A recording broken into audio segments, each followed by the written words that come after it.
Okay, baby girl എന്ന് പറയുന്ന cinema പറയുന്നൊരു ഇൻറ്റൻസ് ആയിട്ടുള്ളൊരു ത്രില്ലറാണ്, ഒരു ഫാമിലി എൻ്റർടൈനർ കൂടിയാണ്. നമ്മളിപ്പോൾ ഈ ട്രെയിലറിൽ കാണുന്ന പോലെ അതിൻ്റെ ഇൻറ്റൻസിറ്റി ഒരു ഫാസ്റ്റ് പേസ്ഡ് ആയിട്ടുള്ളൊരു സിനിമയാണെങ്കിലും അതിൻ്റെ ഒരു എൻഡ് പോയിന്റ് വരുന്ന സമയത്ത് ഒരു വളരെ ഒരു ഹാർട്ട് വാർമിങ് അല്ലെങ്കിൽ ഫുൾഫില്ലിങ് എക്സ്പീരിയൻസ് ആയിരിക്കും എന്നാണ് ഞാൻ വിശ്വസിക്കുന്നത്.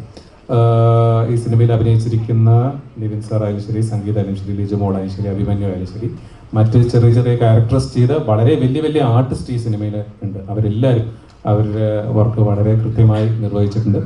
ഈ സിനിമയിൽ എൻ്റെ ക്യാമറമാനായ ഫൈ നമ്മളൊരു ജനറിക് ആയിട്ടൊരു ബ്യൂട്ടി ഷോട്ട്സ് എടുക്കണം എന്നുള്ള പ്ലാൻ അല്ലാതെ വളരെ റോ ആയിട്ട് ഷൂട്ട് ചെയ്ത ഒരു ഫിലിമാണ് ഈ സിനിമ. അപ്പോൾ അത് ഫൈക്ക് അതിനൊരു വലിയ ക്രെഡിറ്റ് കൊടുക്കണം. അപ്പോൾ ഈ ട്രെയിലർ കണ്ട ആൾക്കാർ വളരെ എന്താ പറയുക, നമുക്ക് ഭയങ്കര ഇമേഴ്സീവ് എക്സ്പീരിയൻസ് നമുക്ക് ഫീൽ ചെയ്യും എന്ന് പറയുന്നുണ്ടെങ്കിൽ അത് ഫൈയുടെ ഒരു വലിയ കോൺട്രിബ്യൂഷൻ അതിനകത്തുണ്ട്.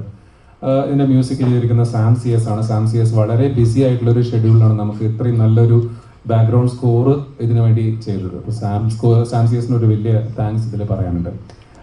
ഈ പടത്തിലൂടെ നമ്മളൊരു 3 ആർട്ടിസ്റ്റ് നമ്മൾ ലോഞ്ച് ചെയ്യുന്നുണ്ട്. ഒന്ന് മൈഥിലി, വളരെ ബ്രില്യൻ്റ് ആയിട്ടുള്ളൊരു ആക്ട്രസ്സാണ്. മൃദുൽ ആൻഡ് അക്ഷയ്. സോ ഈ 3 പേരും വളരെ ടാലന്റഡ് ആയിട്ടുള്ള ആർട്ടിസ്റ്റാണ്. Very proudly presenting to them. ഈ സിനിമയിൽ ഓൾസോ ലോഞ്ചിങ് ആൻ എഡിറ്റർ ഷൈജിൻ്റെ എഡിറ്റിംഗ് ഭയങ്കര ഒരു ടോക്ക് ആയിരിക്കും എന്നാണ് ഞാൻ വിശ്വസിക്കുന്നത് ഈ സിനിമ റിലീസായി വരുമ്പോൾ. And I hope he gets a good name with this. I think that's about it. എന്തെങ്കിലും ചോദ്യങ്ങൾ ഉണ്ടെങ്കിൽ ചോദിക്കാം. Big thanks to listen for backing this project and Sanju ഏട്ടൻ.